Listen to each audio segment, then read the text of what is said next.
Hello, everybody, and welcome back to another Break in the Stream with me, Danny, and today I got with me Rob. Howdy, folks. And Ray. Hello. And today we're bringing you a special video of a reaction to the Age of Wonders 4 DLC content coming out for Dragon Dawn.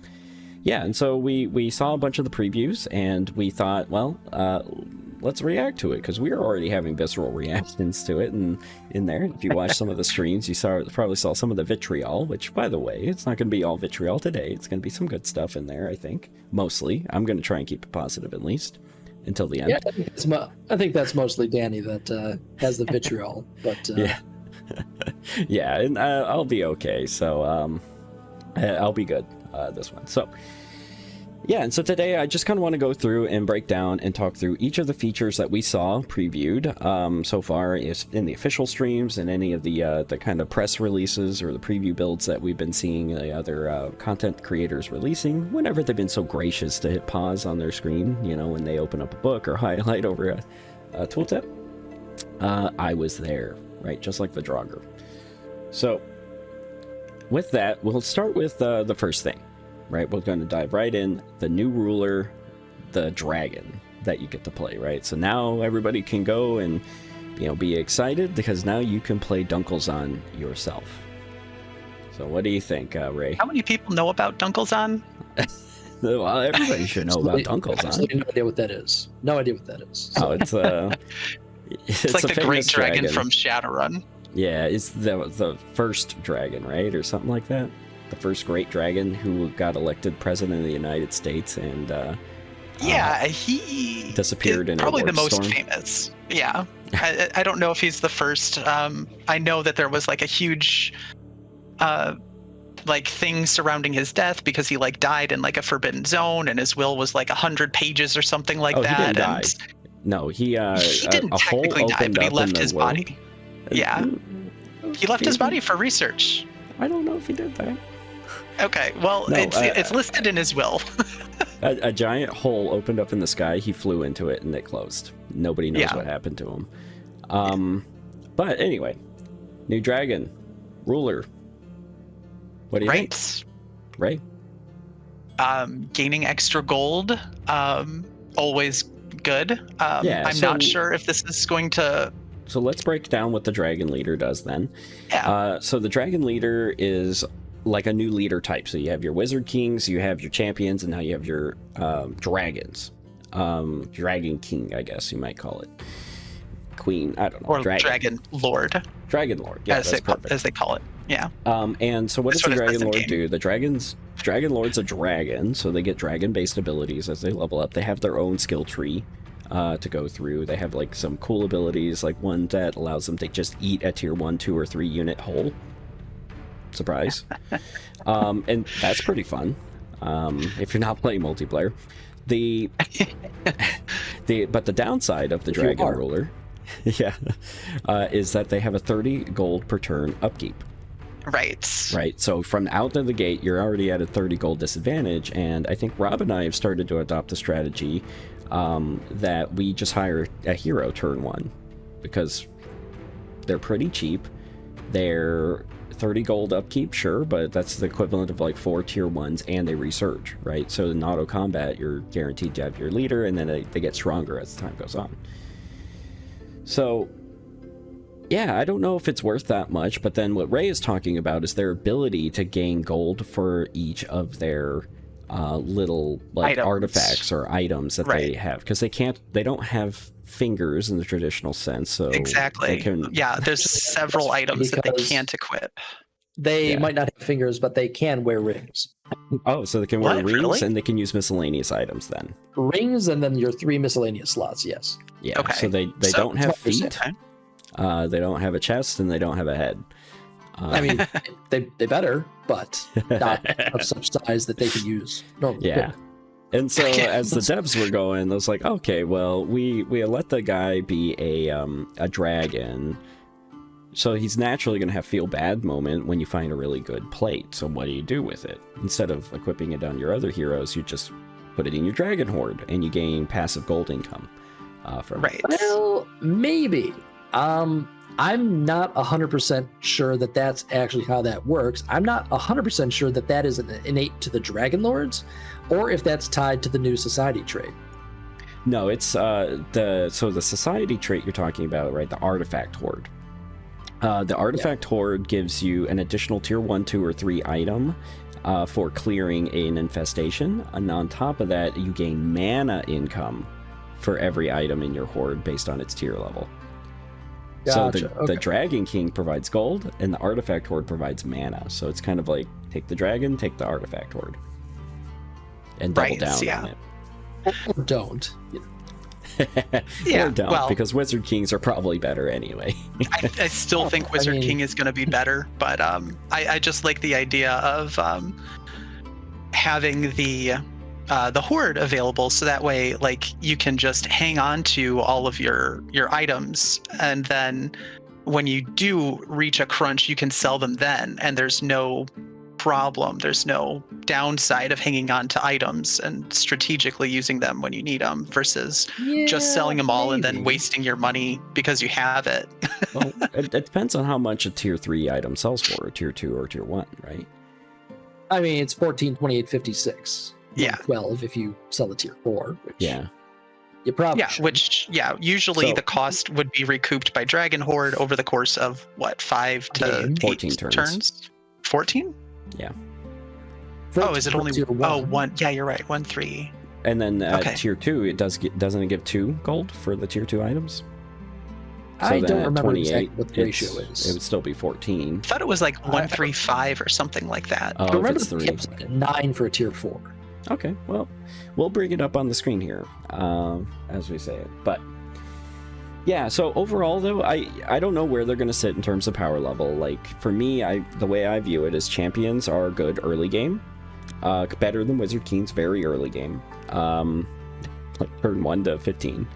And then Wizard Kings kind of take on from there and become late game powerhouses. So where do dragons sit? I don't know exactly, right? Because it depends on their ability set and whether or not that like dragon breath does mature to a strong degree, if they get good defenses, right? And that sort of thing. And it also depends on if the AI treats them well for us, because we like auto battle. That's the thing. I actually think that the AI is going to handle the dragons much better than it does some of the other hero types. Essentially, it's going to be I think a melee combatant with a ranged attack and with powerful abilities. So since it's not relying on spell casting, I think it'll do just fine, personally. Yeah, it depends on what abilities you can ruin it with. I saw a lot of good support abilities that it can get. But they were actually as good as, not as good as the tier 5 nature one, but they were close to it. So it depends on where they sit. Like if they can be the ultimate support hero, or if they can crank out that burst of like 60 damage and an AoE that you need sometimes, I think they're going to do just fine. But either way, it's going to be fun to explore it. I think it's going to be an interesting thing, kind of making your own dragons. I don't know if I'm actually going to ever run one, but I'll probably run it a few times just to try it out, just because I do like the idea of getting to play a dragon in the game. Yeah.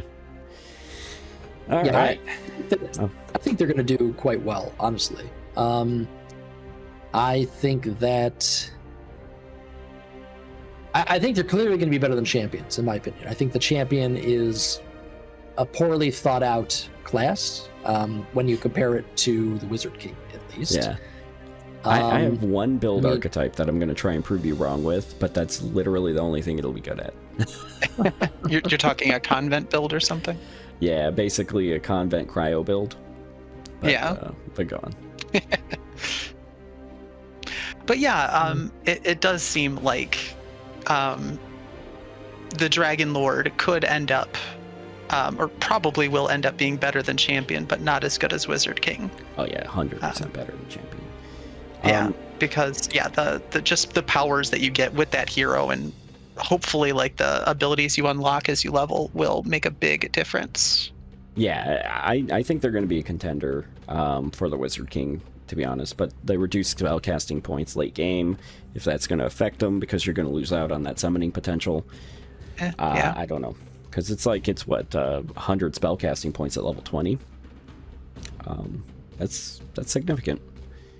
All right, Okay. so let's talk about the new race and the new racial trait.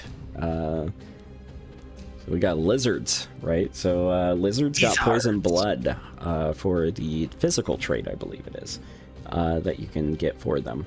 So what do you think? What do we think about forms, I guess, in this game? Well, I mean, forms being purely cosmetic, I don't think that is particularly significant. I mean, I'm Yeah, sure I think they should do like Stellaris and just put out a new skin or like a new racial type, like, you know, every couple of months or whatever, and just keep pumping them out. I think that would be great. Like the planetoids or whatever, plantoids and lithoids. Yeah. You can have a plant race, or you can have a rock race or whatever. Yeah. Since it doesn't affect the low-key, racial traits, they could just keep doing that. And if they did have a plant race, it would be pretty sweet, because I'd struggle. Like, I would want to play against Whiteborn. Yeah. You know, little plants versus zombies. Yeah. Go on, Rob, though, you were saying. I was going to say that I think that, you know, cosmetics being what they are, I think that effectively they're just going to be replicating the Draconians from prior Age of Wonders. Yeah, So, with you know, the major race base transformations in this. The base lizard folk, I assume, are going to represent your lower tier Draconians. So your Impalers, your Chargers, whatever those guys were called. Yeah. And then once you get the greater dragon transformation, which I assume is a thing, they'll represent the Flyers. Yeah, that's right. In the Tier 3 Tome of Dragons, there's a draconic transformation, which I don't think it gives them wings. It just gives everybody horns, from what I saw. Really? But, no flight? No flight. Instead, it gives benefits and no negatives, unlike every other major transformation. Yeah, that's fair. Backing up a step, Danny, I want to go back to the whole champion versus Wizard King versus Dragon Lord again, because I wanted to just test something out just to make sure I wasn't misspeaking. Mm-hmm. The Wizard King has another advantage that I've never actually heard you or 10% Ray mana. discuss. Yeah, but also 20% reduced casting cost. Oh, I did not actually know that. I use that all the time. I didn't even internalize it. The other two abilities already had me hitting the button. Right. You know what I mean? Yeah, no, I rely on that quite a bit, because I try to get a lot of no wonder casting cost reductions. So just wanted to point that out real quick. Yeah. I think that clearly the pecking order is I don't see dragons being competitive with Wizard Kings, at least not on a global scale. I think that on a per unit basis, they're going to be the strongest unit in the game if properly built. But from just the global benefits of them, I think it's Wizard King all the way still.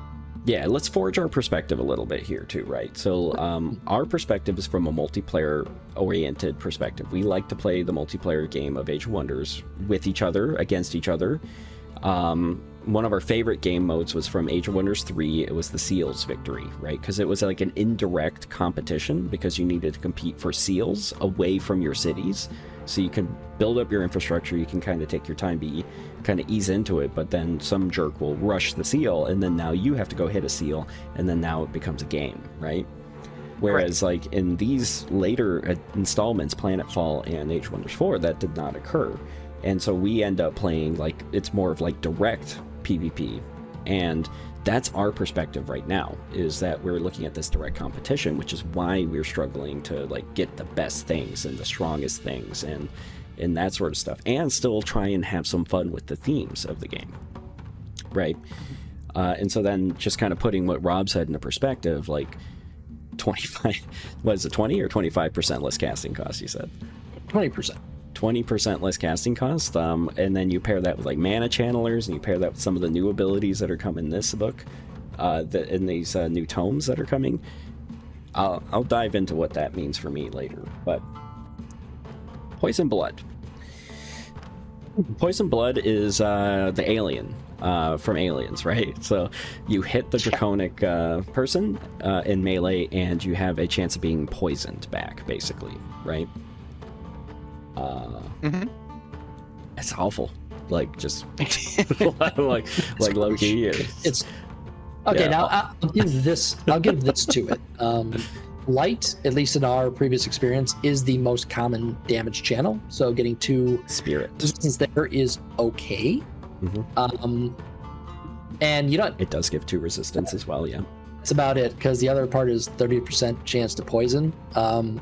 You know, we see abilities that are at 90% chance to succeed, failing. I don't know what would you the say, time. Danny? 7 out of 10 times. Yeah, so it's a lot. 30% chances. It might work against tier 1s and tier 2s, but nobody's really worried about those ones. Exactly. Yeah. No, you're absolutely right. And I forgot about the two blight resistance. That makes it okay, because it is effectively. Not really. It's close. It's close to having 2 additional resistance all the time, because there's some sort of blight damage coming, right? Let me put it this way: is it better or worse than poison blades out of the Tome of Roots? It's definitely worse. Yeah. Worse. Yeah. That's what it comes down to. It's significantly worse than a unit enchantment out of the tier 1 book. It's definitely bad because it's competition, right? And the physical slot, especially with the changes to crit coming up, and the fact that you're not going to just automatically hit every attack you shoot. Moving forward, because of that change, it's going to be more competition, because you're going to want evasive, I think, coming up, right? Minus 30% hit rate. Yeah, that's pretty why good. I used to. Things in totally different ways, Danny. We think about things in totally different ways. Well, the fact that the Blade Runner's mark and stuff like that, reducing the hit rate, or the evasion, that's... Wait a minute. Is evasive a body trait or a mind trait? It's a body trait. I thought it was a mind trait. No? Nah, it's a body trait, yeah. Well, yeah. My inclination now is to once again be taking Keen-Eyed for the 20% hit chance, because effectively that now translates back into a 20% crit chance, because overall I don't think my strategy is really going to be changing it at all. If anything, I'm going to lean harder into the mounted Blade Runners. Yeah. Blade Runners, yeah, because that's going to be broken. We'll talk about one tweak to your strategy later when we talk about the unit nerfs that are coming up. But sure, that's fair. So that's all we need to really say, I think, on the Poison Blood. It's a fun trash. ability. It's garbage. It's fun, and that's my way of saying it's garbage. Yeah, that's so when I was going to do a tier list, I was thinking about doing a tier list for this game, if I ever had the time for it. And it was going to be the A tier, the B tier, C, whatever. And then the last tier was going to be roleplay tier. It is a roleplay ability. It's fun if you roleplay it. It's fair. And that's how you solve your balance problems. All right, tomes. Let's talk about the tomes. There's 2 new tomes coming in this one: Evolution and Dragons. Evolution is really just the 2? Yep. That's disappointing. Yeah, it's a content pack, not an expansion. So, Tier 1 Tome of Evolution, and then the Tier 3 Tome of Dragons. And one of the cool things about these tomes is that they're split affinity. And of course, they splash nature, each of them, which means that they're already good because of that. But beyond that, the Tier 1 Tome of Evolution, I think, looks really good. It has a bunch of abilities: Youthful Rejuvenation, Slither Hatchling, Rapid Evolution Enchantment, Summon Wyvern, Fledgling, Draconic Vitality. And in addition, in the fine print, you get a hero ability called Shepherd. And they talked about this in the live stream. And I think this book is going to change at least how I play some of my builds. And it's going to make it... I might make it oppressive in multiplayer. Because I was just talking... I was going to say, it's definitely going to help one of the builds I've been trying to get to work. Because we were trying really to do this before it was a thing, right? Exactly, yes. But yeah, so elemental build?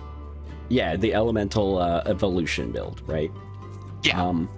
And so, what are the key things in this tome that are awesome, that make it so awesome? It's kind of like another Tome of the Horde in a lot of ways. because it just synergizes with low tier units, and the goal is to make as many of these enchantments not applicable to the units that you have within them, and because you're going to try and evolve them. And one of the key and the one that's been plastered all over everything is the rapid evolution enchantment, where your T1 and your tier 2 evolution units gain resurgence and 20% additional XP from combat. Which is outstanding. Yeah, it's pretty good. Yeah, it's Now, pretty I have good. a question about that. Mhm. Tier 2 evolving units. Is that just spiders? Is there anything think so. other than the spiders? They might be including a wyvern transformation. If there might be like a tier 2. The wyvern fledglings are tier 1. Okay. And then they evolve into a random tier 3 wyvern. Okay. Yeah, I think it's just the spiders, Rob. Okay, I'm just curious about that. No, Yeah, because unless they cracking add goes from 1 to something new, 4. Yeah. I'm trying to think of the other ones, but one of the key abilities out of this, though, is the shepherd ability for your hero. And so it does take your hero down the support path. Oh no, the best one. And what it does is it gives minus 20% upkeep to evolution enemy or evolution units, in addition to giving them 2 additional defense and 1 additional resistance. Right? Yeah. So again, great pair ability. that- yeah.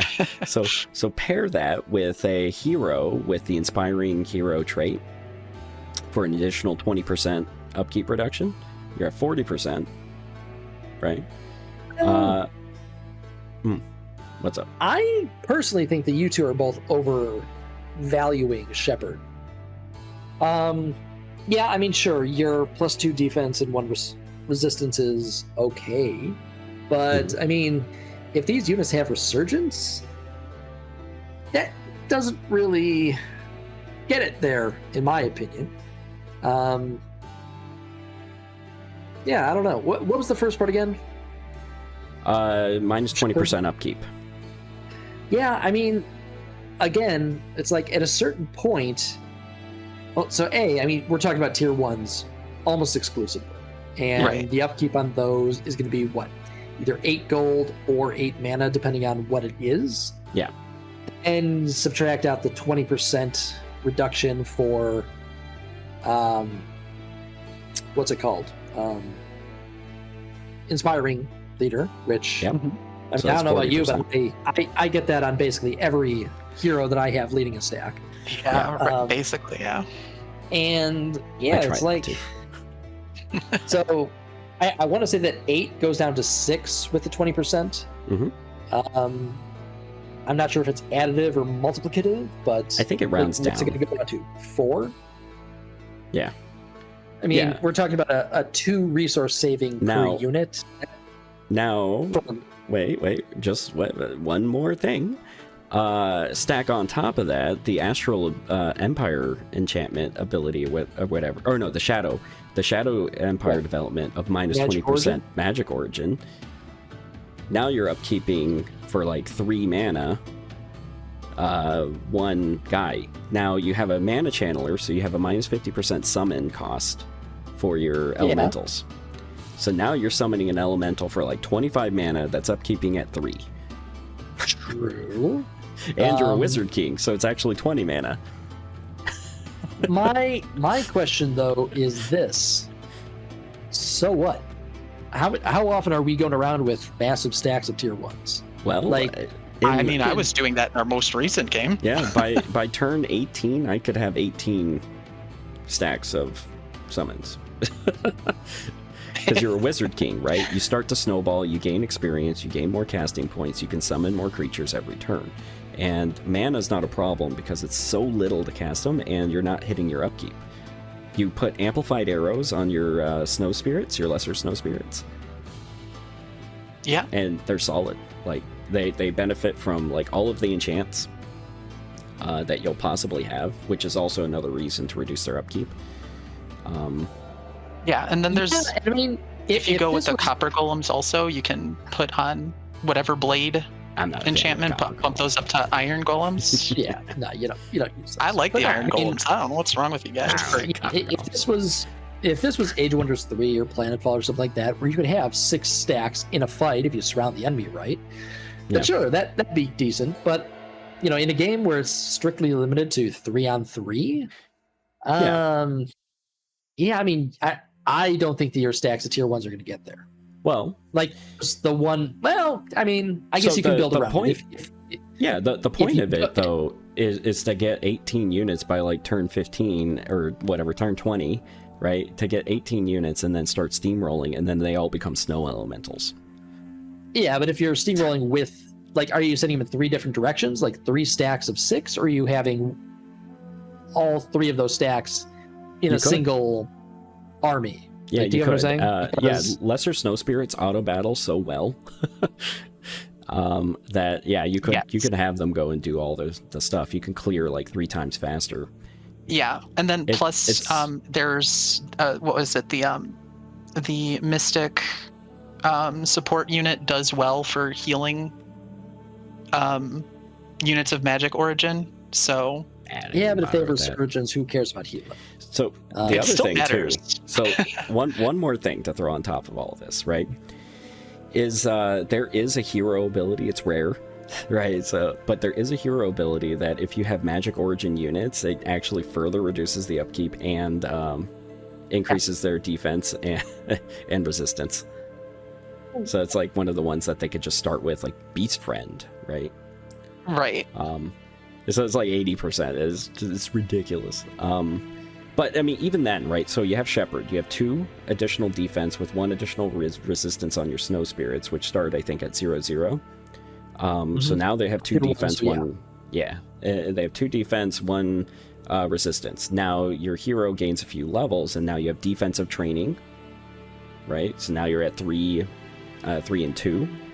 That's pretty solid now. That's like a tier 2 unit, tier 3 unit in terms of defense. Yeah, exactly. And that's not like counting any additional enchantments or anything that you throw on them. I don't know. I think it's going to be interesting. I do think it's going to change the amount of tier 1 elemental units that make it something from like the 25 to 50% range to 75% or more. Yeah, and the tier 1 Tome of Beasts actually. Mm-hmm. No, I'm just saying, if you're getting 50% of your elementals to evolve, you're doing something that I'm not. I stack up more. And so in that test game Rob, I ran, in that test game I ran with the 700 research by turn 50, I had I summoned like 12 snow elementals, lesser snow spirits, and they 9 of them evolved into tier 3. Yeah. And I had 6 stacks of snow spirits just roaming around with heroes. and so I was already doing this without the additional reduction in cost, and it was thanks to mana channelers, because I was saving so much on the initial summon. I could pay for the upkeep. That's kind of my point though. The upkeep reduction doesn't really do it for me. Not to be worth a wizard a hero skill pick anyway. I mean, like you said yourself, there's other ways of getting that unit upkeep reduction. Yeah. And I mean, we're talking about the upkeep reduction on tier 1s exclusively. The other methods apply more or less to all 3 tiers, or all 5 tiers, I guess. Yeah. Well, and that's where you say we think about it differently. For me, the most important part of Shepherd's the 2 defense, 1 resistance. Right. And I mean, I think at the beginning of the game, mana income is slow, so it is kind of nice to have a few units with low mana costs. We talked a lot about that stuff, so what else do you get with it? You get the Draconic Vitality. 3 hit points per tier of your unit. Not tier, I'm sorry. 3 hit points per experience rank of your unit. Right. A+ ability. It's kind of one of those things, I would probably splash that if I had time. Right. You know what it's tied to? What unit types? I don't. I think it's most unit types. I don't know if it's all unit types, but it's most. I mean, I'm going to guess it probably is for shields and maybe pikemen. That's I think. It had it was one of the ones with the 6 block. So I think it Okay. included like ranged units and stuff like that as well, but Okay. maybe not battle mages or support. But I can't be sure. I have to go Right, look yeah. it up. It's definitely one of the abilities to pick out of it, I would think. Oh yeah. Oh yeah, it's good. And then on top of that, you get the Slither Hatchling, which you can produce, and then the Summon Wyvern Fledgling. They're cool, I guess, thematic, but I've learned to kind of it's really funny, right? In a game about like choice and freedom, I've learned to segregate my armies because of the racial transformations. They're just so good.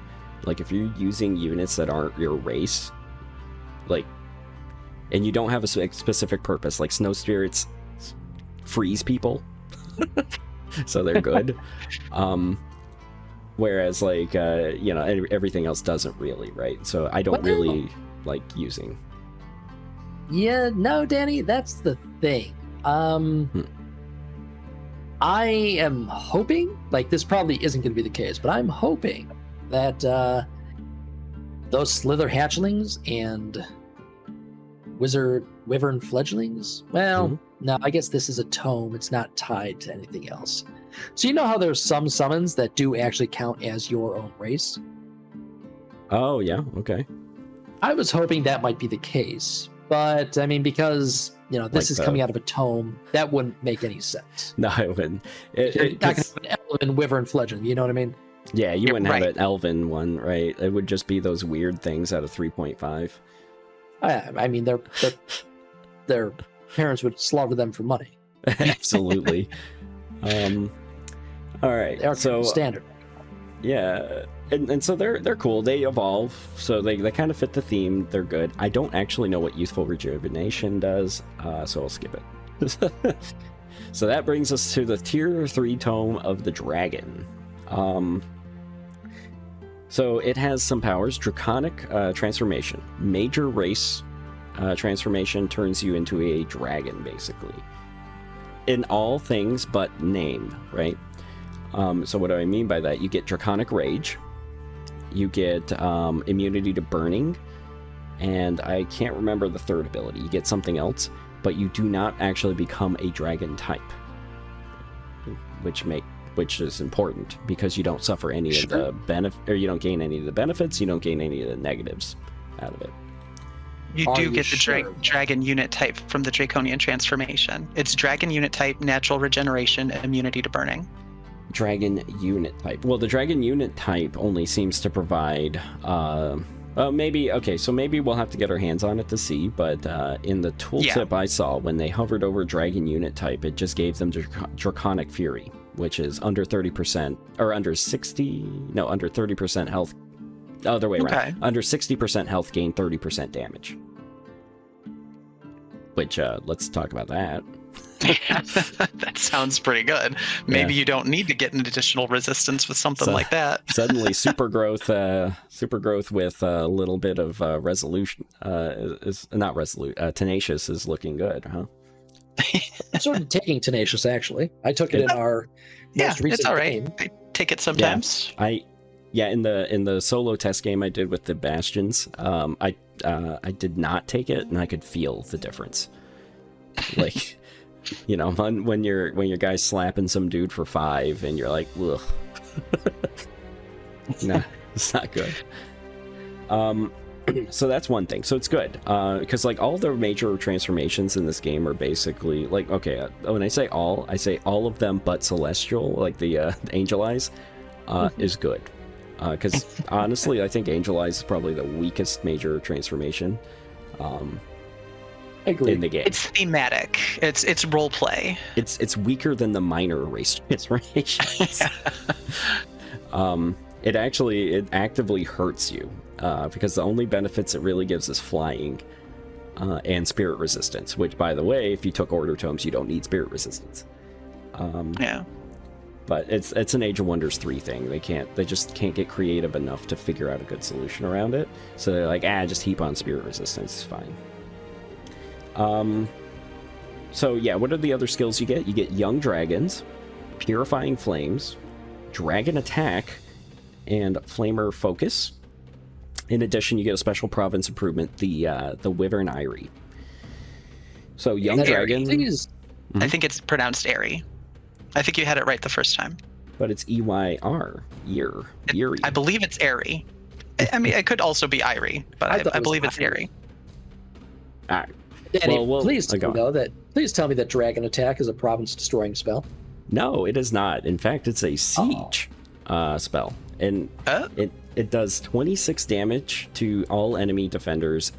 It blows up some stuff, and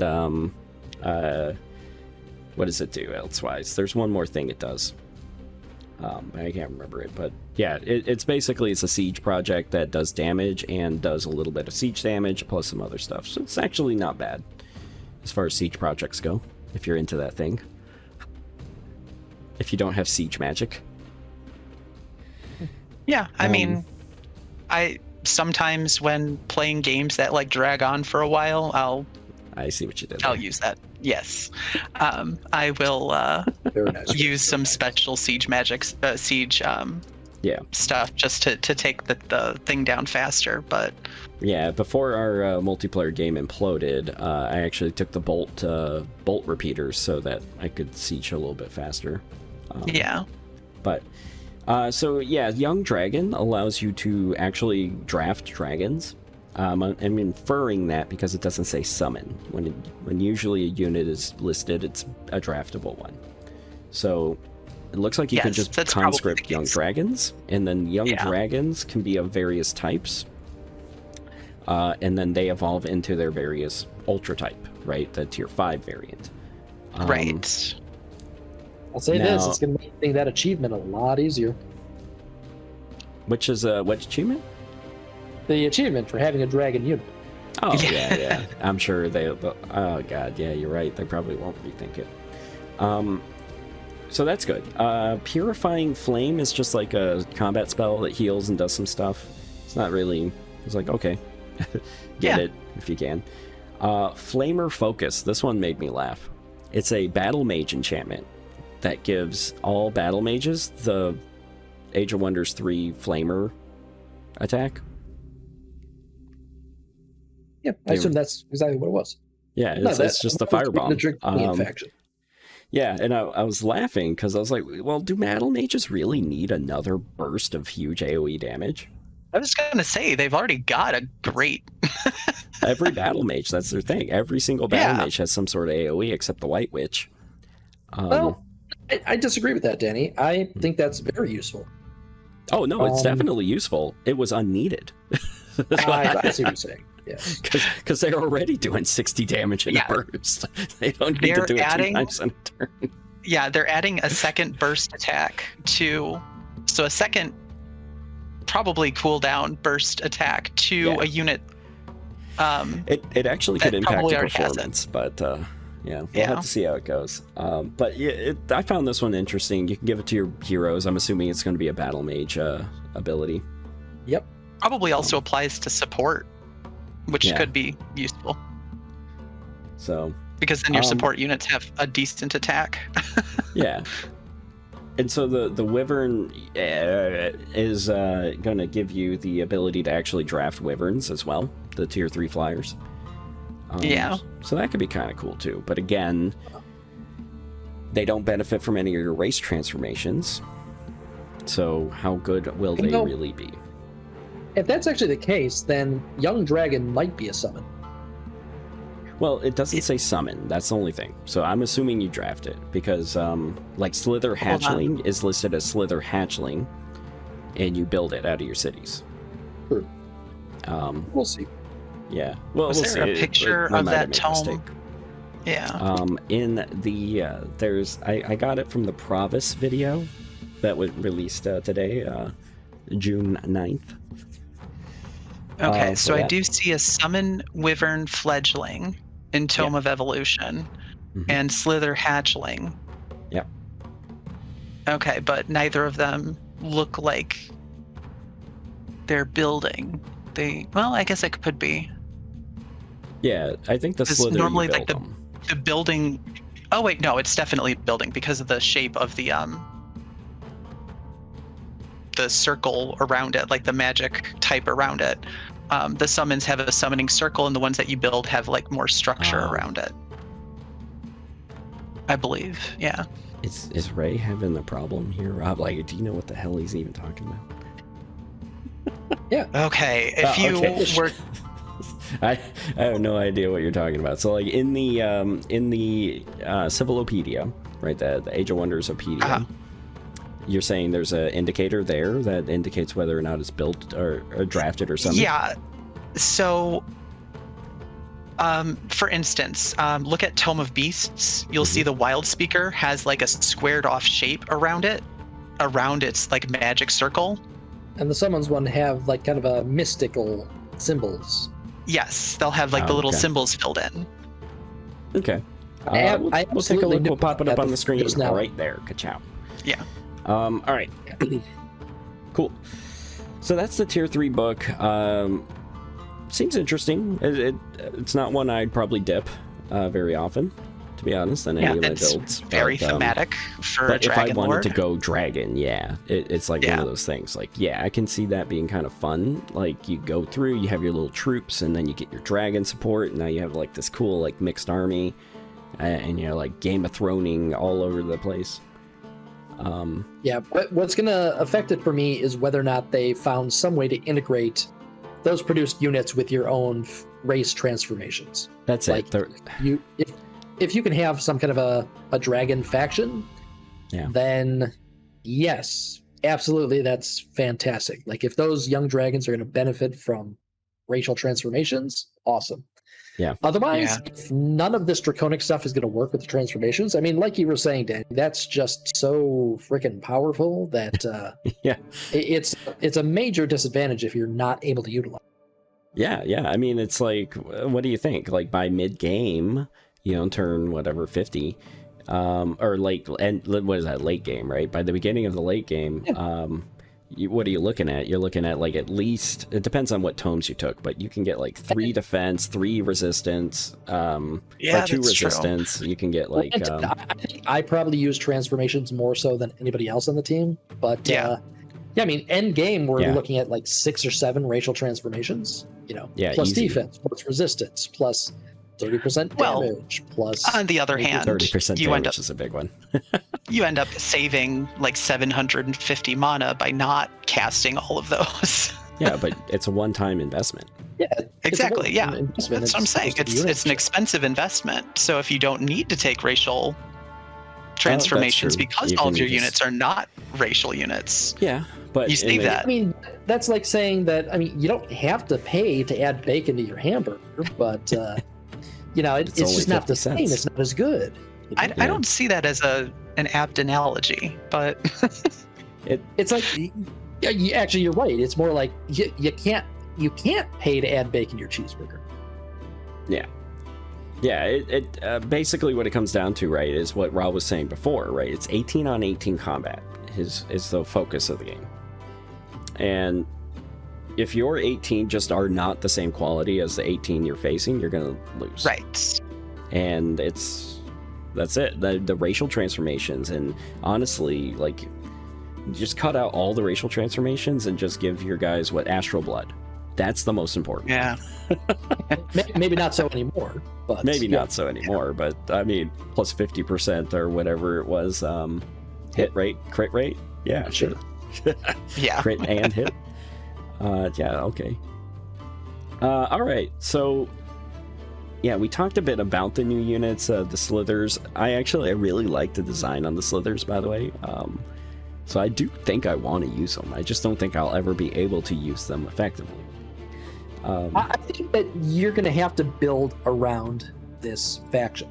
Yeah. You have to intentionally. Yeah, there's a very specific path of books. Conveniently, Materium and Nature, which is why I think that's what those tomes are. Nature and Chaos, actually. Oh, really? I thought they were Materium. Never mind. Tome of Evolution is definitely Nature and Chaos. In my head, it was the same, That's the Mandela effect. Yeah. But, well, in any case, I mean, there are several tomes up the chain that are going to impact... Well, I guess, I wonder if dragons are fall under the purview of animals, or if it. Yeah, we'll see. We'll see. They count as dragons Well, so you far. can check dragons. You can check them in the They're wildlife. Yeah. Age of Wonders-opedia. You can see what labels they have right now. Doesn't mean they won't change, but it'll probably be similar. Yeah. True. They are. Oh, they count as mythic units. Okay, so it's mythic, dragon, Well, flying, check a and wyvern. large. Yeah, check Okay. the wyvern, and you'll see what the types are. But so The same. Dragon. yeah, mythic. Why is he? Not mythic, but What archetype? because are it's a melee type rather than It counts as a mythic. dragon. That's No, all. but But like, it's a, what's the it's a type? dragon, flying, and they? large. A dragon. Okay, so it's just Yeah. a dragon. It's not like an Yeah. animal. Yeah, which kind of stinks because that means that it doesn't actually work with a lot of any of the other buffs. Pretty much, yeah. Yeah. But if the young dragons have roles, then at least they'll get affected by like the Dormant True. enchantment or the Steel Mhm. Fury enchantments or whatever those are, and they'll also get affected by the enchantments for those, subtypes, right? The fighter, the battle mage, whatever. Exactly. Yeah. And that could still make them okay. It's just not going to be as good as a Glade Runner, ever. on a mount. Yeah, it's all that's to make them better, in fact. Because that was the thing we needed is 48 movement Glade Runners. Oh with my 48 gosh. movement Awakeners, with 48 movement Tyrant Knights, with 48 movement Heroes. Well, I mean, Awakeners always could have that. Yeah, but they were slowed down by the fact that they needed the Glade Runners to output all the Doom. Now you're just going to have a super mobile stacks that kill everything. So it's like, Yeah. oh, that sucks. All right. So the new story realm, Scars of the Ashen War, basically the dragon barroom fight, right? Good Okay, versus so evil. Oh, well, it's not I evil, did right? It's see- good versus druid. The Ashen War is a unique Pantheon quest, actually. Oh. I did So find it's like a a- screenshot for that. It's like a level 5 or level 6 of the, mission 6 of the storyline. I Right. suspect Yes. it's going to be sideways to it, and it's all going to tie together in the end. But it's Right, kinda fun. yeah. understandable. But Yeah, yes, that's it would kinda be fun. like a 6th storyline. Yeah. Cool. I like that, actually. It also sounds kind of fantastic if we can do it in multiplayer. Yeah. Um, Ooh, maybe. I Oh, think you no, can you... Ones in multiplayer. I think you can. Yeah. Okay. We can try it. Yeah. What are the But, things you're hearing about it? I think that it's going to be very interesting. What it raises a question for me, which is whether or not the special abilities that the dragons in that scenario get are normal Dragon Lord abilities that can be gotten elsewhere, or if it's specific to that story realm. Do you if want to they name one apply- or two? Sure, the nature one is basically the same as Mass Rejuvenation. Hmm. Which brings back all That- plant and animal units to life. I think they And do the get tools- something in the normal tree. I saw something where they could get an ability, a support ability that did a mass AoE heal. I think I was Okay. doing dishes or taking care of Millie. So if that is the case, then I might have to revisit my earlier statement. Dragons they're might awesome. actually be on par with Wizard Kings at that point, just Right. because the combat abilities are ridiculous. Okay. Because that's what the Dragon Lords get. It also gives an ability to the heroes, which is a lesser form of that. So the nature one, I think, heals all units for 40, I want to say. And it's an ability, which means the unit will actually use it, unlike a spell, which the AI doesn't know how to use those. Yeah. Right, yeah. AI is ridiculous with those spell casting. It doesn't even factor in my auto battle calculations. I Anymore. agree. Yep. Okay, so that's Scars of the Ashen War. That'd be interesting. We should take a look to see if we can do the current scenarios in multiplayer. I don't think you can, but Yeah, but I mean, most it would likely you work won't be because able to do this there's 6 enemies and we play with 5 players, so one. And then there's the Dragon Barroom fight, right? Where you have the 3 Order dragons. Well, they're not all Order, right? They each chose one of the dots, right, from Magic the Gathering, and they moved on. They added an extra one. I'm sorry. I thought those were one and the same thing. I was talking about the Dragon Barroom fight. Oh yeah. So that seems interesting, and with the larger map mod, I think we could probably play that one in multiplayer. Because we could get up to 11 players because we have 5 in our group. So we could do that one, and that could be kind of cool because we could each kind of form our own natural alliances with those dragons. Exactly. And that could be kind of cool. Yeah. So that is the same thing. So the name of the realm is the Dragonfire Cradle. The name of the storyline is the Ashen War. So I think we're all talking about the same thing. Well, I'm talking about. So I wasn't talking about a story realm. I was talking more about. I think that's the name of the story realm, is the Ashen War. But I don't think that it is a story realm. I think that it's a tier 6 realm or tier 5 realm, whatever. Tier 4 realm. Yeah, that's that. Yeah, it has a little book under it, so it's a story realm. But I was talking about the trait, right? There's like the 4 or 8 little dots you have for the traits. I was talking about the 4th one on the top right that you can select to send Arctica into the fight, or the Druid Lords, or whatever. Right. That's the barroom fight you can select there, I believe. Got it. I could be wrong. So we'll move swiftly on. So yes, let's talk about some meat and potatoes here, and hopefully this won't go too much longer. It's getting very long right now, and I'll edit some of it down, I think, hopefully. Let's talk about some of these other things, right? The Empire tree balance update. Do you need to know about what they did, or shall we just talk? I mean, we can quickly sum it up with the increased Imperium costs at the beginning, increased the unlock requirements, and reshuffled these skills. And they I don't know if that was Outpost one better. yeah. The one thing I think about that is I don't think that they necessarily needed to make or increase the Imperium costs for like the lower tier abilities. Exactly right. Like I think. Like, I get that they wanted to push more towards players expanding rather than getting the Empire tree, but I don't think people are really getting sucked into the Empire tree when they're trying to expand. Yeah, I think sometimes you might be like a little bit behind. Yeah, it doesn't impact my strategy at all. I never take anything in the Empire tree until I'm basically done building my initial 3 or 4 cities anyway, unless it's to take the first nature skill that just makes doing that faster. Yeah, exactly. It'll incentivize you to take Adept Settlers more now. Yeah, more than already.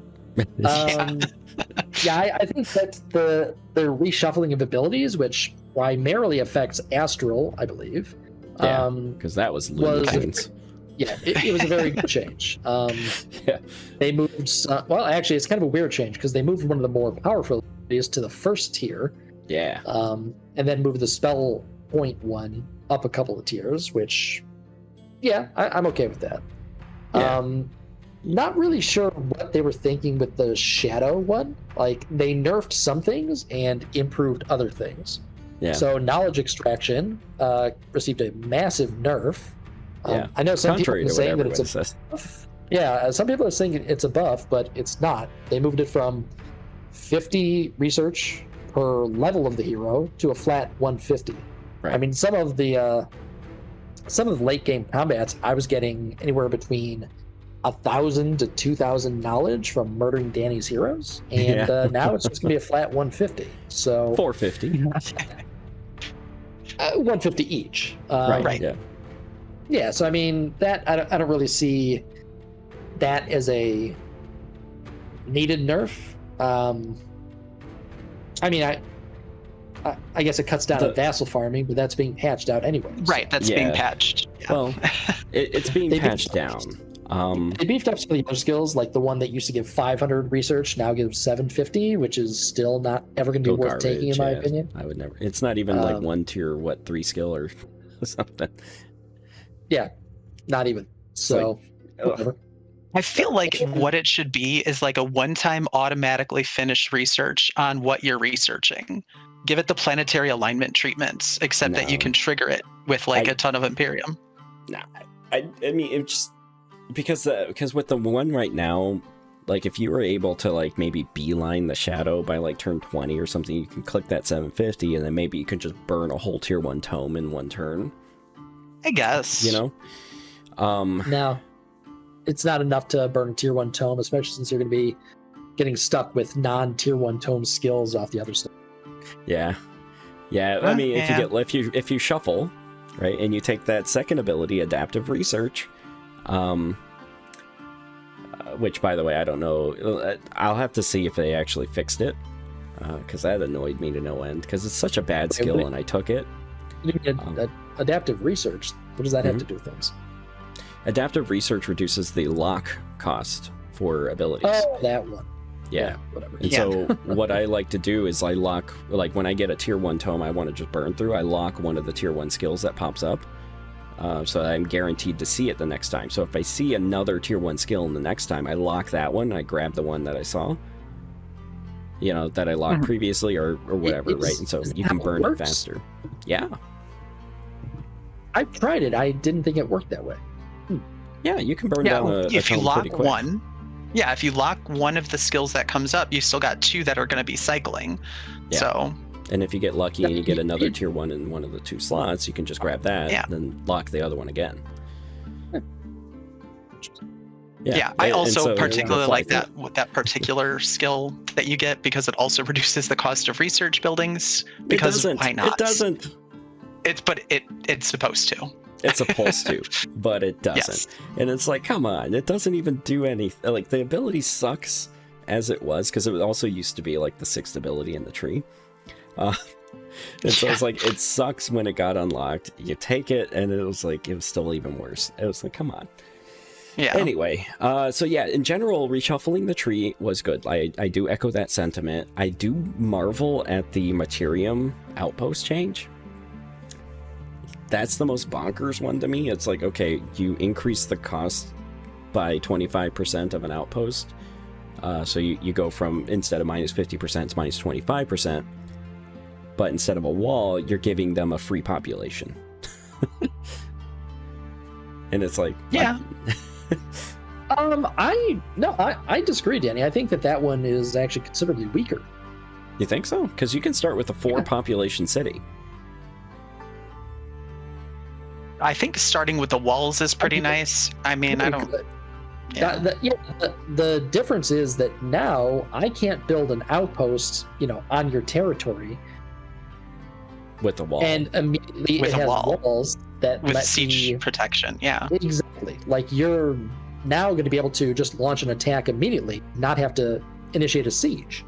It's a much less defensible position. In exchange for that, you get to claim more territory quicker, which is nice. Yes. Yeah, it's better for the early game, because you're going to start with more population now, right? Your adept settlers with the nature trait plus this work camp, you're going to have 4 population in a base city. Yep, in a brand new city. I mean, I'm still probably not going to take it, but yeah, because it does cost 100 now, so it will slow you down too much. Because before it would be 100 to get both, and now it's 100 to get one. Yeah, I can see that. So yeah, maybe okay. Oh, all right. You sold me. I'm back on the normal train. This is actually a good change. Okay. So in general, it's good. Unit balance updates. Ooh. So are you familiar with that meme of my boy? What did they do with what have they done to my boy? That's what. Look what they've done to you. So what I did was, this morning I saw some videos, and I saw somebody hover over the Houndmaster, and oh my, they got the Elven Archer treatment from Age of Wonders 3. Yes, they did. So if you don't remember, Elven Archers had like 75 hit points, like 15 defense. And they were like 60 gold, and you could just stack them. They had no range penalties. Yeah, there's a little bit of exaggeration. Wasn't actually that much. They had like range 7 in a city. It was ridiculous with these stupid archers, and they got nerfed into oblivion. Their gold cost went from like 70 to 110. I think it was 110, yeah. Yeah, and their hit points I think went it was from 60 to 44 or 38, I think. And they maintain their damage and their range penalty or range bonuses, but it's like they just like lost half of it. So like the Houndmaster went from 60 hit points to 42, I think, right? Or did I say 48? I think it's 42, 43, something like that. Yeah, Something like that. It was a 43 considerable hit nerf. points, yeah. And they have the hit points on the Hounds, and the Hounds Yeah, the now at Hound least went take from like 45 to turns. 25. Yeah. And the combat summons in general have been nerfed to 4 turns duration in combat. which, come on, they're combat summons. They're not that great to begin with. Like, Well, they were. and in that they never get cast, they never get summoned. I'm just considering the hero ability ones. We know that spells never get used anyway. Yeah. Right. Well, the so like the Houndmaster was unique though, Ray. It was like the Golem assistant where you just started battle with them. You didn't actually Yes, have to spend an exactly. action on it, which is why the Houndmaster was It's also Wild Speaker.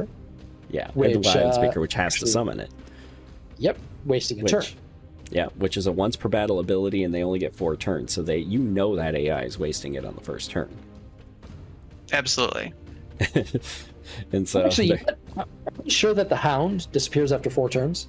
Because yeah, it's I not don't a know summon. if it does. It's an actual Hound. Yeah, I don't know if it does either. So I think most combat summons do. I don't know if Hounds do, but it's 25 hit points. It's going to disappear after one turn. Yeah, it's exactly. It's now far weaker than the summons that the Wild Speaker gets. Yeah, so the Wild Speaker, which also is mounted, by the way, will get it. I think they start mounted now, right? They're not even. You don't even need to buy a mount for your trait. Houndmasters and Wild Speakers and Glade Runners. Yeah. Wait, no, not Blade those- Runners. Blade Runners need the special mount. It's the Spellbreakers. The Spellbreakers get it on that. Spellbreakers, which are great. Yeah. And yeah. the tier 1 Dawn Defenders, I think. For the High Empire, I think, get it. hmm And the Pursuer is also going to be mounted from the Dark. I don't think I've ever used them. Which I don't think use that a lot could be of dark fine. units. I've come around, like tier 1 units with Mighty Meek, I think can perform almost as well as your Glade Runner. Rob, they just have like half the hit points, so that's a problem. Tier 1 archers actually can do considerably more damage than the tier 3 ones can, Yeah. if you build for it. Especially because they don't have any abilities to waste time with. Yeah. I mean, neither does the Glade Runner. Glade Runner has one good ability, so And yeah, it's a they free they action. should It's a free use it, action. and it's a range free 7. action. Yeah, And but no, it's I mean, range 7. the tier 1s, if you build for it with all the tier 1 bonus improving things, you can get their damage over 100, I think I've seen somewhere. Yeah, especially with like the race transformations and like Havoc and Havoc form or whatever that's called. Yeah, it's just that, like you were saying, Danny, they're so squishy that, yeah, they're glass cannons. They fall apart. Like, 1, maybe 2 shots from, hey, if they can do 100 damage, great. But if they can get 1 shot, doesn't matter. Yeah, exactly. All right.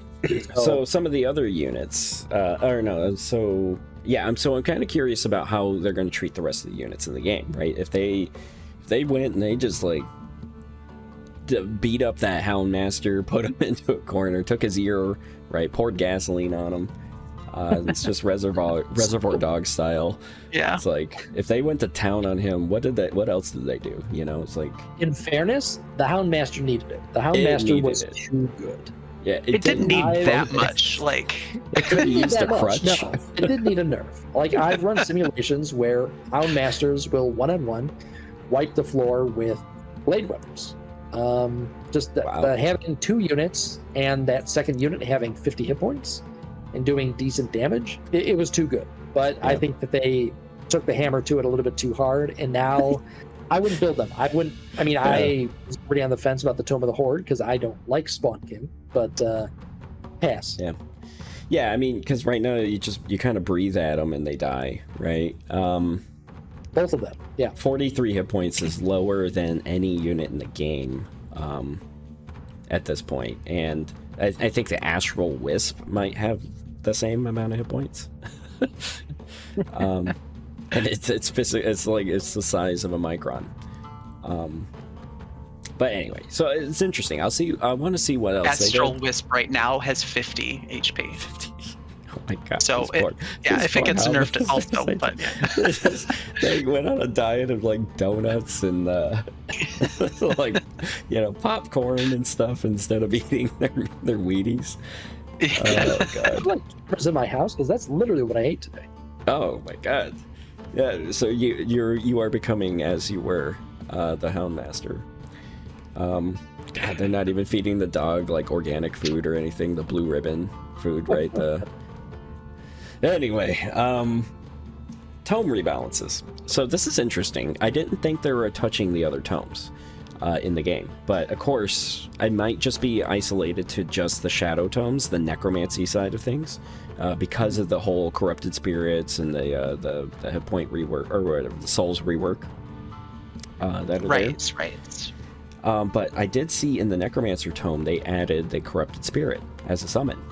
So previously, Corrupted Spirits were not available as, you know, summonable or controllable units unless you got them outside of extreme circumstances. So this was an interesting one. Didn't need it, but it's there now. Yeah, so, and I mean they do pair well with Banshees. So yeah, yeah, because of the negative morale and the bonus damage. The Shadow Tomes, they needed a lot of help. I mean, you had one or two that were decent, but anything soul related, the economy was just too difficult to implement. Yeah. I honestly, without explaining, thought they were going to do even more of a ground up rebuild of things than they did. They just kind of tweaked things a little bit, replaced some soul costs with mana costs instead, and then changed the soulbound army to something else. I mean, I'm going to play around with it and see if I like... let me rephrase that. I definitely like it more than I used to. I think that they made some good changes to the Shadow Tomes, but I don't know if it was necessarily enough to make it viable against some of the other stuff. Like, are you ever going to take... Let's see, what's the tier 2 one? The Tome of Necromancy over the Tome of Amplification? I mean... Never. Are you? Really? Yeah. The Tome of Amplification, right, has 5 abilities, and I think I want 4 of them. Yeah, because the 5th one is just a spell that doesn't matter. It's a Conjure Pylon, like, who the hell cares? But you get the Amplified Arrows themselves, you get the Frenzy enchantment, you get, like, you get the Knowledge thing. Like, it's the book that pays for itself. It's so it really is. Yeah. It's like Amplification and Glades, probably the top 2 broken books in my opinion. But yeah, anyway. So I'm gonna say they're for tier 2. Nothing else in tier 2 compares, I don't think. I would agree with that. Yeah, tier 2 is kind of a lackluster area. I mean, there's also the Tome of the Artisan, which is 30% crit. It's like, yeah, okay, give me that too while we're here. That's magic. But it's not the same as like Amplification and Glades, where it's like 4 out of the 5 skills. Absolute, I love it. But okay, so I'm looking forward to that. I want to see what they do. Hopefully they'll leave comprehensive patch notes or something. I don't know if they will. It'll be okay if they don't. We'll just find it. So UI updates. So this is kind of interesting. Something I wasn't expecting as well. They have like little bitty UI updates. I only noticed 2 things myself, like outpost indicators. So that was nice. And so it also, if your enemy is building one, it'll like highlight the border so you can actually see it. Exactly. Yeah, because I don't know how many times I'm like, why am I not able to build an outpost here? Right. It's like, and like I'm like, it's not next to anything. Yeah. But then there's also a pin indicator for prospecting too. Oh, that's nice. Yeah, you can just click the pin instead of clicking on your unit, clicking on the prospect ability, or no, clicking on the mountain and clicking prospect while your unit's on it. Yeah, so that'll be nice. Yeah. I hope that they add more tooltip stuff too. I think that there's a lot of stuff that isn't shown on tooltips that really needs to be, like, I don't know. Yeah. Casting cost. This is a good segue right into this part. We're done talking about all the updates, right? And so the things that we like. Yeah, the things that we like. So this next part are just things that we've noticed in the game that we hope that the patch or the expansion here will address, right? And so, Rob, you're talking tooltips, so please continue. Yeah, there's just a bunch of stuff that is not accurate. So, for example, Overwhelm Tactics on the faction creation screen says 20% crit chance. In the in-game tooltip, it says 10%. Who knows? I don't know which one's which. They don't actually show your crit chance anywhere, so you can't really test it. Yeah. Have we even without tested like a the modding tool or something? Yeah. Do we know if we even get 15% extra damage from the arcane, whatever evokers or whatever that is from the mind traits? I think so. Yeah, that's the thing. I think so. And it's the same thing with like hit rate, right? Like I have no idea what's going into the hit rate. I don't know why I have a 50% chance sometimes. I know it's from cover. I don't know why it's 50 and then 90 and then 50. Yeah, there's just a lot of like data that was in Age of Wonders 3, right? All the way back to Age of Wonders 3 that they had, that they broke down and you could see. And I think you can hover over the unit in battle to see why your hit rate is what it is. You can? I think you like hold Control or Alt or something like that while you hover. And it'll show you that information. Maybe I should take a little bit of my own medicine. I think that was the way it was in Planetfall. So I have to hold Alt maybe. So I'll give that a try. Yeah, but like if you are hovering over it, I think it'll show like accuracy or whatever. And then it'll say like hold Control or something or hold Alt while hovering. Yeah, okay. I'll do that. I know that was a thing you could do in Planetfall. I did not think to do it here because there's a void in my mind. Like Age of Wonders 3, I remember everything. Planetfall, black hole. Yeah. This game, I remember everything. I don't know why. I played more Planetfall than I did Age of Wonders 3. Yeah, I'm gonna blame it on your children, probably. That was not good. Yeah, Millie and Molly. So for me, the tooltip thing, right? So going on to that misleading thing. So some examples I have of that is like there's a game that we played yesterday on stream, and it was like I got presented a choice. It was like, hey, you know, you can spend 200 gold and do this, or you can spend 200 gold and do the same thing, and both of them sucked. And so I was like, okay, well, what's my third option? Give me that crab juice. And the crab juice in this case was, hey, your walls look a little bit weak, and it said reduce the Free City's walls strength by 20, and it's an evil act. So I was like, okay. So I clicked that one. It turns out it also meant declare war on your vassal. And so I was like, well, I wish I knew that, because I definitely wouldn't have clicked that button. Right. That is information that is need to know. Yeah. I was like, why would it reduce the thing? I could have probably summoned it together when the guy said, like, you know, call the troops and march on them. But it was like, everything else is clearly laid out in your choices, right? Right. But then even then, like in the quest dialogues and stuff like that, it'll say like gain 355 production. And then in the choices, it'll be like gain 355 production. And I'm like, is that 700 in 10 production? Or am I going to get 355 production? And I actually have to pay for what it says in the quest dialogue. So it's very unclear. So like on top of like some of those things that are just fundamentally broken in there, right? Scions of Evil. Scions of Evil. So yeah, let's talk about that, right? So abilities and things, right? We already touched on adaptive research, where the research buildings aren't discounted at all. It's one of the core parts of that ability. It's honestly the part I would take. Exactly, yeah. But yeah, Scions of Evil doesn't provide the rank. Is that right, Rob? That's my understanding. The bonus based on your evilness doesn't get attributed to your... You gain the Imperium. Yeah, you gain the Imperium and you gain the draft, but you do not gain the units are recruited with an extra rank. Yeah. Oh, yeah, that's right. Okay. Yeah. Circle of Zealotry. The core reason of Circle of Zealotry is it's actually kind of a busted province improvement, but because it's not working, it's actually fine. It gives 10 draft per level of your alignment above neutral or below neutral. Right. So that's it. So it starts with 10 at neutral, and then it's going to give you 10 additional for every rank above. So that's 40 for one province improvement. Right, which is outstanding. Yeah, it just doesn't work though. So it just gives 10. Yeah. Which is okay. It's still okay. Yeah, it's worse than the Rune Carver camp. Yeah. Which is a tier 1 province improvement book. And so like those are that's like, come on. Like, right. These are things that should be fixed and should have been identified with their release, probably. And I'm pretty sure it was, right? Yeah. So like I work in software, and so I know kind of how like the bug defect stuff works. It's like you get the bugs, you log them into like some sort of system. There they get prioritized, and you have so much time to work them. And just like issue numbers, 150 below don't get worked. Right?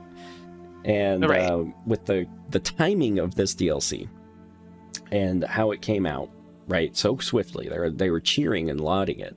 It's like, yeah, it's actually pretty hefty. We just talked about it for an hour, right?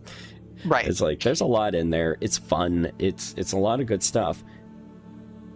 But there's things in the game that are broken, right? Like, here's the thing, though, Danny. Did we actually talk about the expansion for an hour, or did most of what we talk about come from the Wyvern patch? I think it was mostly about the Wyvern patch. That's actually true. It's mostly from the Wyvern patch. Yeah. But actually, so one of the core things, I didn't bring this up yet, but one of the core things that I think is missing in the game, it's a totally missing feature. It may be broken, but I think it's just missing, is that in multiplayer, spell effects, sounds are totally absent. You have no feedback when your units are being assaulted or assailed by enemy spells. You have no feedback when the enemy is enchanting their own units in your face. You have no feedback at all on any of the unit's actions or movements on any of the other leaders' spells. Other than the which ones is in stark contrast to Age of Wonders 3, where anywhere on the map you could hear the terrifying noises of spells being cast. Yeah, like, so if you want proof of this, we have a couple of streams ago, we were just astral shattering everything. I looked down and I'm like, why are there lost wizards rolling around? I don't get it. It doesn't even give you a notification as the person that's getting astral shattered. I looked over there, I'm like, oh wait, this happened 4 more times since I've looked over here? Yeah, it's like if Planetfall were to rob you and just not tell you, right? Yeah, like, oh yeah, I'm out of energy all of a sudden. How did they get away with all that energy without me noticing? Everybody remembers in Planet. The one thing I do remember about Planetfall was that you start the game, all your money goes away because the enemies just rob you. and it's like if your bank was just always 0 or negative, and you're like, my income's 300, I don't get it. Yeah. That's the effect here, right? It's like Rob didn't even know I blasted his units for 60 points of damage before he was like moving it. Form the terrain. Yeah, it's like he was moving. It's like, what's wrong with my guys? Why are they all sick? I don't get it. And it's like that how is that a thing, right? And the only way it was is because somebody looked at it and said, you know what? Our game is a single player game. Multiplayer second. I'm not going to prioritize getting that in, right? And that's fine, but fundamentally that's how we enjoy the game, right? We enjoy the game in multiplayer. We like to play it single player, but honestly, it's not hard enough in single player for us to enjoy it, right? Once you get over the initial hurdle of learning the game, it's a breeze, right, Rob? Yeah, I mean, the primary enjoyment I got of the single player experience was just figuring out how busted I could make it. It wasn't from the experience itself. Yeah. Like Age of Wonders 3, I could play a huge map with maxed out AIs, brutal difficulty or whatever it was, Emperor difficulty, and it would be a fairly enjoyable experience. Age of Wonders 4, not really, especially not with the AI just being totally passive.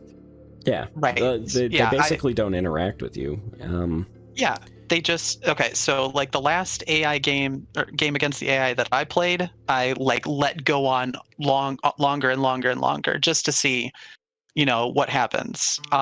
Somewhere around like turn 120 or something like that, the AI finally gets off their butts and starts doing the actual magic victories.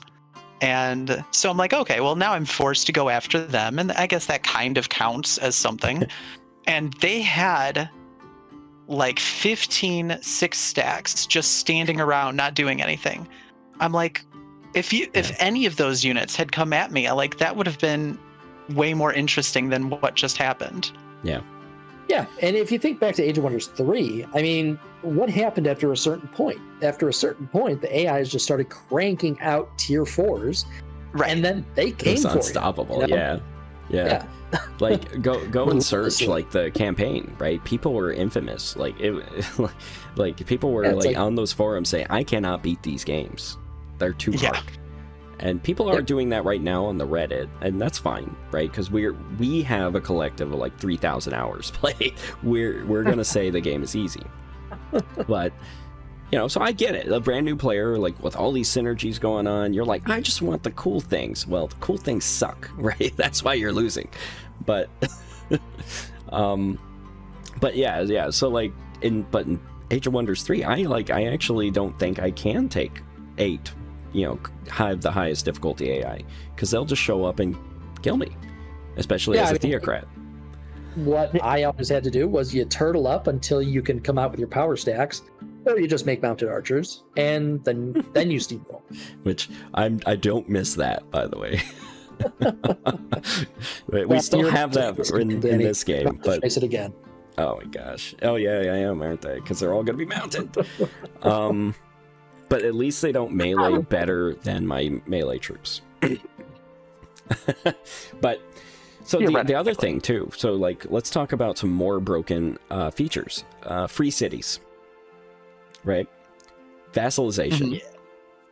It's So I saw a game recently by Provis that he showed that you could take Silver Tongue and you could do really well. Like, he actually was getting really good numbers, stuff that I would get in my single player games, just by building a few cities and kind of like teching up into my own way, right? He was rivaling that in terms of that. In single player. Yeah, in single player with Silver Tongue. Right? Mine was in single player, to be fair, because it was a test game. And so, like, with Silver Tongue and things like that. So he was able to leverage the free cities to do kind of a lot of good stuff. But, again, free cities don't contribute units of your own race, which means you have to invest more mana to make them useful. That's not entirely true. I mean, your first free city will. Yeah, your first free city will. And any free cities you willfully create, which then you're doing it wrong. Yeah. Well, and they don't give you units anyway. They do. They contribute to the rally.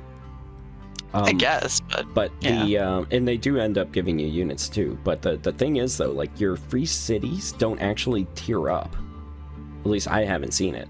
Yeah, I don't know what the parameters are to get them to level up.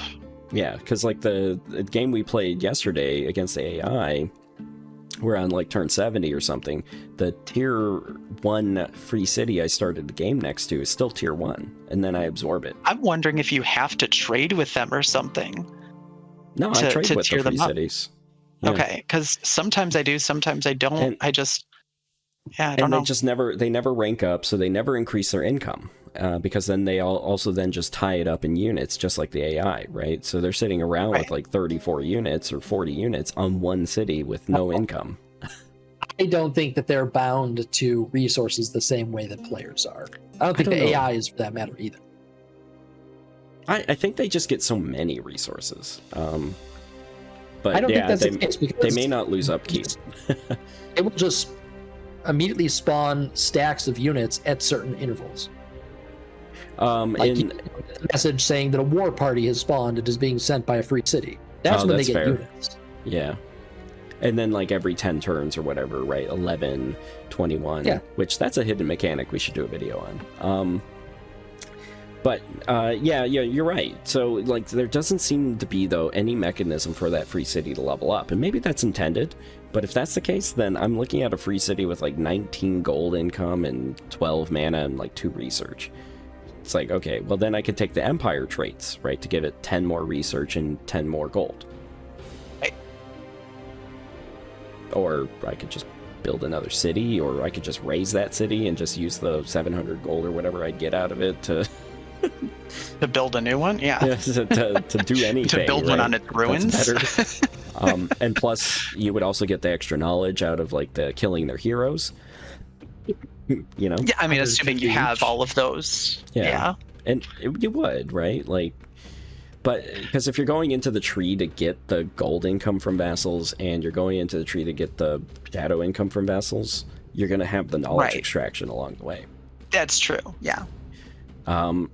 I don't know. They just seem like they're not enough. Like the cities from Planetfall were more interesting to me than the free cities in this game. For sure, definitely.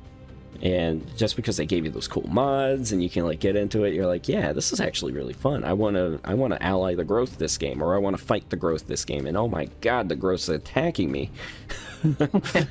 You know, and it was like like how many games like those terrible fish, right? The sci fish were just like fish were the worst. Fish were rampaging over your lands, and you're like, what is happening? Yeah, no, Danny, I agree with you 100% on this. I think that I look at free cities in a very linear way. My first free city, the one that is of my faction, I conquer it. You know what? I conquer it. I make it mine. There's no longer racial penalties like there were in previous games. It's just so much faster doing that than spending 30 or so turns waiting to integrate it. It's like, no, I'm just going to capture you, spend the Imperium to add you to my empire. Done. Yeah. Everything else, I either release it as a vassal, which is almost always a mistake, or I raise it. Yeah, and raising is the best thing. Which is ridiculous. It shouldn't be, but it is. Well, that's the you thing. can release it as a vassal. But if you release a conquered city as a vassal, it'll hate unless you get a Whispering Stone, it degrades. Eventually war with you. Yeah, and then that's where like the order tree comes in to help, but like the order tree is just so littered with these like rally alleges, and for all the reasons we talked about with the racial transformations and stuff, rally alleges just tends to fall short. You end up with like a motley crew of like poorly optimized units that they're great in a pinch, right? Like if you need to rally. I'm not going to say that I told you so, but I think I might have mentioned something about that early on. I think you did, and I think I was underselling. So that was when I had the belief that you could only have 2 minor transformations. Okay. If you can only choose 2, then having a lot of races actually makes things a lot better, because now you get to specialize them, right? These are my crit guys that are mages. These are my melee guys, so they have the stone skin and the iron skin, or whatever, steel skin. Right. And that would be cool. That would be a choice, right? But here, there's no choice. You just cram everything onto one template, and it's like, good God, I just spent like 2,500 mana on that. I'm not going to do it again for the mole people, for God's sakes. I'm just going to burn them and make my own city. Exactly, yeah. Why deal with cities that aren't your own race in this game? I mean, I guess it was kind of later on in Age of Wonders 3 where you got like the Empire effects or whatever, where if you had like 5 cities or whatever with different races, you would get a bonus, but there's nothing like that here. Or there's legit Heptatopia. Yeah, Heptatopia, right? 7 cities of your own. Yeah, right. Which they nerfed it to like Hexatopia or something, right? They're like, well, of course you're going to get 5 cities of your own making. So they had to make it 7 or 8. Oh, it was Hepta. It used to be monoculture, right? It was like 5, and then they call it Heptatopia. I remember they adjusted it. So maybe I'm misremembering it. Anyway, though. Yeah, so this is kind of where we are with the game, right? We're optimistic, but what I'm worried about is that they're not really going to fix any of these kind of like underlying things, right? Like they might fix some of the bugs we brought up, but they're not going to do anything with the free cities. So the free cities are just going to be there. They're going to be unfun, right? Everything in the expansions and the content releases I've read do not indicate they're actually going to fix anything there. There might be some hope for a cool multiplayer game mode, but I'm not really going to hold my breath, because Planetfall kind of, they did have something for Planetfall, but it was 4 players. So it had limitations. It was a maximum of 4 players. You had one guy who was the kind of like the juggernaut, and then you had the 3 others. So like, I was thinking more of the invasions. Well, and the invasions in the standard game kind of made that, spiced it up a little bit in the late game. You could have like a turn 40 invasion. That was like, whoa, what are we gonna do? Now we all have to ally. Or some people join with it. Yeah, or join it. Yeah, that's true. I mean, you I could join the winning team. Joined and everybody else didn't. Yeah, that was fun. That was fun. But yeah, and so like there was some cool stuff like that, and I'm worried that the expansions, you know, just kind of looking at them. What do you have? You have Empire of Ashes coming out in Q4 2023. You're going to get a new culture, new Tomes of Magic, new Empire building options, and a new story realm. Okay. Primal Fury content drop in Q1 2024. It'll give you some Fey units and some new tomes. And some things with the Fey realm. So that, I hold hope. Maybe there's going to be something cool with the fairies that we could do. I don't know. I mean, it might be kind of cool if there's like, what was it? Shadow magic, where you had the underground and the shadow realm. And then the astral flame realm. And then an astral flame. Yeah, something like that, where you have like an extra plane to move on. The underground is already the redheaded stepchild. I don't know if they should add the astral plane. Because like lava, what do you do with lava? In Shadow Magic too, Dan. In fairness, it was like that in Shadow Magic. The underground was abysmal, but the Shadow World was actually pretty cool. Well, every game had an abysmal underground. Like, like this one, I think is the best. Age of Wonders 4 underground is so far the best out of them all. It's like the most balanced. But if you're an underground adapted race on a standard map without like the extra large underground, you start in a literal like hole. So your city's like already boxed in. Yeah, there might be one connection out. Cozy.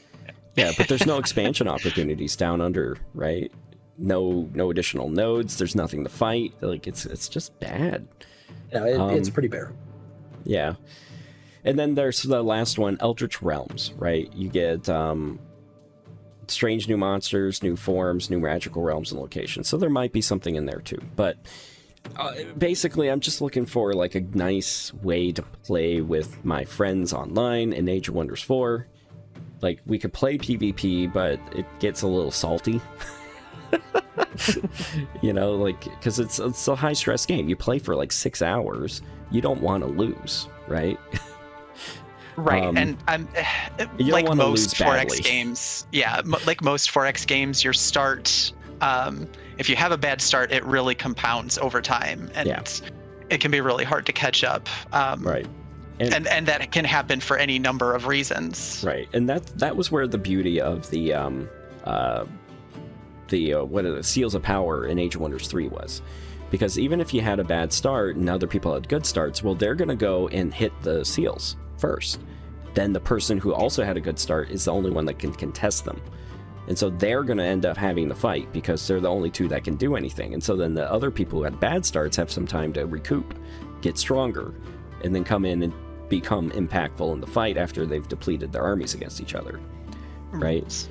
And it's not just the fact that, like, I lost one battle, now I'm going to lose the whole war. Right, yeah. Right, because I don't have 16 turns to rebuild my army. Right, exactly. Yeah, it did level it out and give you a chance to get back into the game. Yeah. I think I am usually one of like the weakest army players until like way later than you or Rob, you guys. Yeah. So I don't get anything rolling until after you guys fought each other, and then I'm actually decent. I could be wrong, but I think every single time we've done Seals of Power, Danny has taken the first seal. You took it in the last time first. I was surprised because I was about to.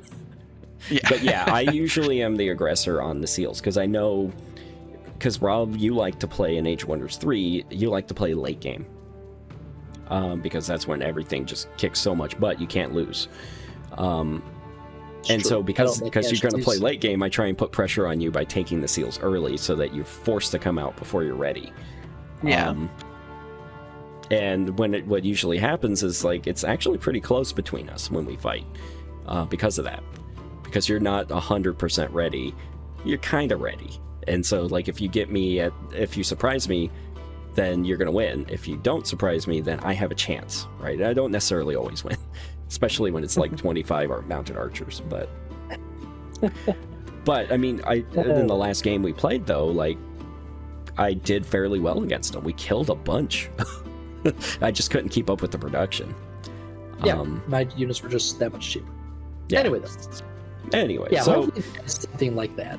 I would love that. That I think is the most fun game mode we've had in any game, honestly.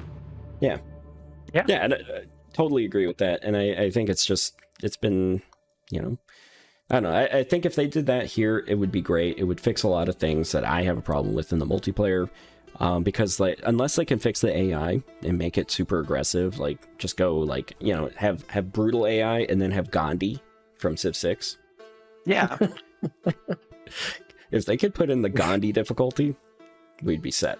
Like if those guys showed up at your door, give us a reason to have our siege defense high, like right.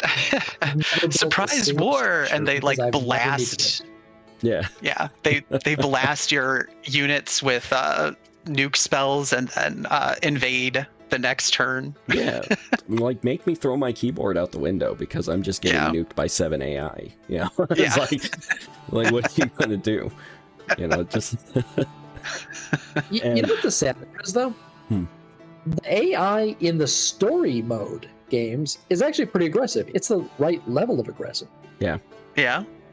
I played Yaka in that first one on Brutal, and he was kind of mean. He comes for you. And that's the way it is throughout the entire... Well, not everyone. The Nimue one's pretty uneventful, but... it's because they probably can't figure out how to get on a boat.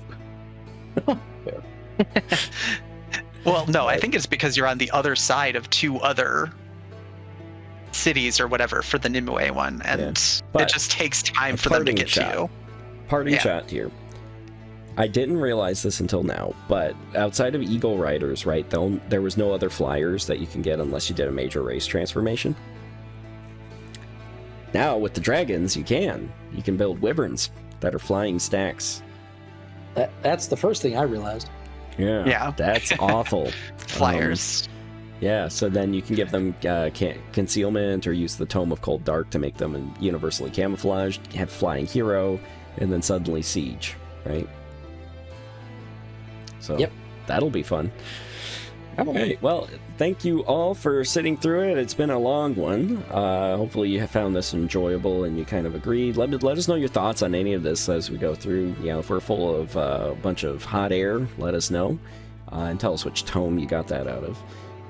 And then I think, we're interested to hear this discourse because we saw everything. We thought it was interesting. We were kind of suspicious about the fact that it was like 7 weeks after launch. They're dropping the first content patch before the first major patch. And the game's just not fixed. So we'll see how it goes. We're optimistic for the future, but it's theirs to lose, I think. At least from my perspective. So, any parting thoughts before we go? No, I think that sums it up nicely. Yeah, right. Awesome. Like I said, aside from just releasing additional content patches that include appearance just constantly, I think I'm looking forward to the actual first expansion pack, which will be the Empires and Ashes. So we'll see it. All right, cool. Thanks, everybody. We'll see you later. Bye. Take care.